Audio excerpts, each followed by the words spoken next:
Captain Vijayakanth அவர்கள் இறந்தத அன்று கருட பகவான் வட்டமிட்டு இருக்கிற எல்லாருமே அதை பார்த்தோம். நிறைய பேர் ரொம்ப மகிழ்ச்சியா சொன்னாங்க. அவருக்கு மட்டும் ஏன் இப்படி நடந்தது ரொம்ப அதிசயம்னா கண்டிப்பாக மிக மிக அதிசயம்தான். ஏன்னா நாங்களாம் கும்பாபிஷேகம் நிறைய ஆலயத்தில் நாங்கள் மேலே கொண்டு போய் கும்பாபிஷேகம் பண்ணுறதுக்கு நிற்போம். இந்த காயத்ரி மந்திரங்களை சொல்லுவோம்.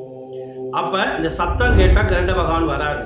இந்த வாத்தியம், அதான் நாதசுர வாத்தியங்கள், இந்த மேல வாத்தியங்கள், அதுக்கப்புறம் வான வேடிக்கை, இதெல்லாம் கருட பகவான் சத்தத்தில் வராது. அதனால நாங்கள் மைக்கை வச்சு சொல்லுவோம், தயவுசெய்து கொஞ்சம் இதெல்லாம் பண்ணாதீங்க, கருடர் போகட்டும். இந்த கருட பகவான் வட்டமிட்டதுக்கு அப்புறம் தான் நம்ம அந்த கலசத்திலேயே இந்த கலசாபிஷேகம் செய்வோம்.